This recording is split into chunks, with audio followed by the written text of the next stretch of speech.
She sold her late mother's hairpins at the fair. A farmer bought every pin and the box. I didn't go to the fair for anything in particular. That's the truth of it. The barley was in, the corn wouldn't need me for another week, and Cleet Farris had been after me to come see his new bull, which I had no interest in but said I would anyway because Cleet was the kind of man who asked the same thing until you said yes. So I hitched the mare and drove the 12 miles and looked at the bull, which was fine. And then I was just walking the fair rows the way a man does when he has no wife and no children, and no reason to rush back to anything. The fair rows at Millhaven were all the same things they'd been for 20 years. Pickled vegetables in glass jars catching the light. A woman with a mule that could count. Children chasing a goat that had gotten loose from somewhere. I walked slow. I bought a molasses stick from a boy and ate it and threw the stick away. I was not looking for anything. I almost passed her by. She had a folding table, not a booth with a roof, just the table, set up between a man selling saddle oil and a woman with quilts, and on it she'd laid out what I can only describe as the last of something. That's what it felt like. Not a merchant's display. More like the inside of a drawer that had never been opened while someone was alive to protest it. Pearl hairpins in a row. A small lacquered box, black with a crane painted on the side in red. A hand mirror with a cracked handle wrapped in wire. A cameo on a fraying ribbon. She had it all set out careful, the way you set out things that cost you. She was maybe 40, maybe a few years more. Dark-haired, wearing a dress that had been let out at the seams and then taken back in. I could see it because I'd learned to see things like that after years of watching my mother make do. There were shadows under her eyes that weren't from a bad night. Those were the kind that came from a long time. She was watching the people pass, not calling out, not pricing with her hands, just watching. A jar lid on the table with some coins in it. She'd written prices on little cards in a careful hand and set them in front of each item. I looked at the hairpins. I don't know what I looked like to her. I was 53 at the time, wearing a work coat that I'd patched myself at the elbow because I hadn't gotten around to buying another. Hands that looked like what they were. I hadn't shaved that morning, and I wasn't wearing a hat because I'd left it on the seat of the wagon and didn't care enough to go back. The hairpins were priced at 2 cents each. The box was 15 cents. The mirror was a dime. The cameo said 25 cents on its little card, which was more than everything else combined, which told me something. I stood there longer than I meant to. "They were my mother's," she said. She didn't say it to make a sale. She said it the way you say a thing out loud when you've been holding it in all day and someone stops in front of you long enough that the holding gets hard. I said I figured. She looked at me then. I don't know what she expected me to say. Something about the quality of the pin. Something about the price. Most men my age would have walked on. I said, "How many pins are there?" She counted them, 14. I did the arithmetic. 28 cents for the pins, 15 for the box, the mirror I'd leave. I put the coins on the lid of the jar. I said, "I'll take the pins in the box." She went very still, then she said, "All the pins." "All of them." She looked at the jar lid where I'd put the money. She looked back at me. She said, "What would a man want with 14 hairpins?" I didn't have a ready answer because I hadn't thought that far. The honest truth was that I bought them because I did not want to watch someone sell them off to strangers one at a time. I'd watched my mother's things go that way after she died, and there was something about seeing it that still sat wrong in me after all these years. But I couldn't say that to a woman I didn't know at a fairground table. I said, "My sister's got daughters." It wasn't much of a lie. I did have a sister. She didn't have daughters, but she had a daughter-in-law who just had a girl in March, which was close enough that I didn't feel like a complete fraud. She started wrapping the pins in a piece of cloth she had set aside for the purpose. A woman who came prepared to wrap things has made peace with selling them, I thought. But her hands were not quite steady when she folded the cloth over. I said, I didn't mean to hold you up. There might be others wanting a look. She said, without looking up, there aren't. You're the third person to stop all morning, and the other two were looking for the quilt woman. I picked up the box. It was lighter than it looked, like something had already been taken out of it. The crane on the side was faded at the wing tips where hands had held it over the years. What was her name? I said. She looked up. My mother. If you want to say. She was quiet for a moment. Then she said, Ida Mee Pelcher. She said it with the careful pride of someone who hasn't had reason to say it in a while. She came out from Ohio in 1849. She walked the last 40 miles when the ox broke down. I said, that's worth knowing. She wrapped the last pin and tied the cloth with a piece of string. She held it out to me. I took it and put it in my coat pocket and put the box under my arm. I said goodbye and meant to walk on. I got about 10 feet and turned around. I said, you eaten anything today? She looked at me like she didn't quite hear the question right. I said, there's a woman over by the north gate with a stew pot, or there's the bread booth. I'm going that direction if you want company. I don't know why I said it. I had not eaten with a woman who wasn't my sister in 9 years, and I am not a man who talks easily. But there was something about the way she said Ida Mee Pelcher, careful and proud, and a little like it hurt, that made me not want to walk away yet. She said, I can't leave the table. I said, you've got a jar with some coins in it. Can you pack the rest in 10 minutes? She looked at her display, the mirror with the wrapped handle, the cameo on its ribbon, things she hadn't sold and probably wouldn't. She packed them in 9. Her name was Ruth Canick, widow 3 years. Her husband had had a farm 12 miles east of mine, a farm I'd heard of but never passed because our roads went different directions. He died of a fever in the spring that took 4 men in the valley. She'd kept the farm herself for 2 years and then sold it because the bank was going to take it anyway, and she'd rather have something than nothing. She was living in Millhaven now, in 2 rented rooms above the laundry, taking in mending. The fair table was something she'd done twice before, selling off what didn't fit in 2 rooms. Her mother's things were the last of it. She told me most of this at the stew pot, which was a venison stew that was mostly rutabaga but decent enough. And then she seemed to realize she'd said a lot to a stranger and stopped and looked at her bowl. I told her my name, Elias Marsh, farmer, barley and some corn, a few head of cattle, nothing worth talking about. Wife died 11 years back. No children, a dog named Pepper who was getting old. She said, 11 years is a long time to farm alone. I said it was.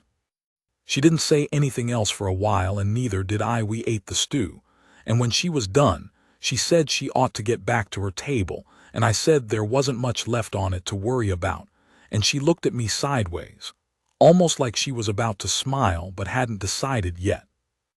I drove her back to her rooms when the fair wound down in the afternoon. She'd sold the cameo to a young man who seemed genuinely pleased to have it, and I was glad for that. I helped her carry the box she used to haul her things, heavier empty than I expected, from the wood, and I set it down inside the door of the laundry stairwell, which was as far as a man could go without being invited. She took the box from me. She stood in the doorway. She said, you didn't have a sister with daughters. I said, I've got a sister. She looked at the cloth-wrapped pins in her hand and then back at me. Why did you buy them? I stood there with the fair dust still on my boots and the late afternoon light coming in sideways, and I thought about what to say. I thought about my mother's things, which had gone to a church sale in pieces when I was 26, and which I had never entirely stopped thinking about. I thought about what it cost a woman to bring her mother's pins to a table and watch people walk by. I said, because you shouldn't have had to sell them. She looked at me a long time after that, not the way a woman looks at you when she's sizing you up or when she's grateful. Something quieter than either. She was looking at me the way you look at something when you're trying to decide if it's real. She said, "I'll give them back to you." I said I didn't want them back. She said, "Then I'll buy them back when I can." I said, "All right." I knew she wouldn't, and I didn't want her to. I came back to Millhaven the following Saturday. I told myself I was coming for feed, which I did need, but the feed mill closed at noon, and I didn't get there until 2 o'clock. I walked to the laundry street, and I stood on the sidewalk across from the stairwell door, and then I felt like an old fool and started to leave. She opened the door when I was 10 feet gone. She said, "I saw you from the window." I turned around. She was standing in the doorway in a work apron with her hair pinned up. The light caught the pins, and I saw that she'd kept one of the pins for herself. Just one, put in at the side. The rest she'd put away. I said I came for feed. She said, "The mill's been closed 2 hours." I said I knew that. She stood there. I stood on the sidewalk. She said, "I made bread this morning. It's not much, but there's enough." I said, "I don't want to trouble you." She said, "You're not trouble." She said it plain, not as a nicety. The way you say something when you mean the exact thing. I went in. I sat at her table, which was a small table with 2 chairs, and I ate her bread with butter she had set out, and we talked for an hour and a half about things that didn't matter much and a few things that did. About the valley. About what the new county road was going to do to the old route. About a dog she'd had as a girl. She asked me about Pepper, and I told her about the summer we'd found a porcupine, which she laughed at the first time I'd heard her laugh, and it was a real one. I drove home in the dark. I did not know what I was doing exactly. I was 53 years old and had not done this kind of thing in a very long time, but I knew the feeling that was in my chest. It was not complicated. It was something I recognized from a long time back, before the long years of working alone. I came back the 3rd time with the mail-order seed catalog she'd mentioned she wanted to look at, which I'd happened to have. She borrowed it and we went through the kitchen garden section together, and she had opinions about squash that I did not share, but I kept that to myself. I stayed for supper that time. Cold sliced beef and pickled onions and more bread. She was a good cook, but not the fussing kind, which I appreciated. She did not make apologies for the food. After supper, she said, "You drive a long way for a seed catalog." I said, 12 miles isn't far." She was quiet, then she said, "No, I suppose it isn't." I washed the dishes. She didn't argue, just handed them to me one at a time. We stood at the basin and she dried, and I thought, this is what it is. This simple thing that I'd gone without for too long. Not the grand version of anything. Just the basin and the lamp and a woman standing close enough that I could smell the soap from her hair. I said, "I'd like to keep coming if that suits you." She was quiet for a moment. She set down the towel. She turned and looked at me straight, no hesitation. She said, "It suits me." October, 5 months since the fair. I'd been coming every Saturday, and some Wednesdays when the work allowed. She'd come out to the farm twice and walked the barley field with me and asked questions about the soil that told me she'd farmed more than people gave her credit for. The second time she came, she brought a jar of the pickled onions and set it on my kitchen shelf without making anything of it. I'd given her a key to the seed shed. I told her it was in case she needed anything when she passed through on the road, which was a thing she'd never do, but it was something to give, and she took it and put it in her apron pocket and thanked me without ceremony. I didn't know how to say what I meant to say. I am not made for that kind of talk. I'd been sitting with it for a month, and every time I came close I thought about all the ways a 53-year-old farmer with a patched coat and a tired dog was not what a woman should be asked to take on. It was a Saturday in the 2nd week of October, cold enough that we'd moved inside for the first time, sitting at her table with the lamp lit and the wind coming off the plain, and she'd made coffee and I was looking at my hands around the cup and thinking I didn't know how to start. She said, "Elias." I looked up. She had the lacquered box on the table, The black one with the crane. She slid it across to me. I looked at it. I said, "That's yours." She said, "Open it." I opened it. Inside, wrapped in the cloth she'd used at the fair, were the 14 pins, all of them, and on top of the cloth the one she'd kept for herself. 15 pins. I looked at her. She had her hands flat on the table, watching me. She said, "I kept thinking about what you said. That I shouldn't have had to sell them." She paused. "I've been thinking about that a long time." She looked at the box. "I don't want to sell them. I want a reason not to." The lamp was doing what lamps do in October, throwing long light across everything. Her face, her hands on the table, the crane on the side of the box faded at the wing tips. I set the box down. I put my hand over hers on the table. She turned her hand over and held mine. Her grip was steady. I said, "Stay on the farm. I've got the room. There's a bedroom at the east end that gets the morning light." I paused. "Or whatever you want of it." She said, "What do you want of it?" I thought about how to say it, and then I said it plain. "I want you at the table every morning. I want someone who knows what the soil needs. I want to hear you laugh about the dog."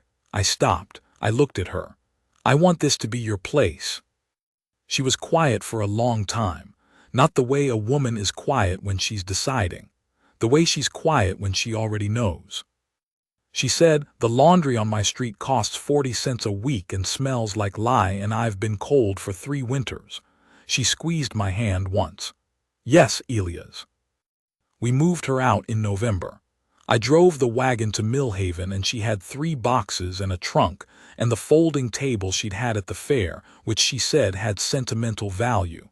I put the table in the barn. She said that was fine.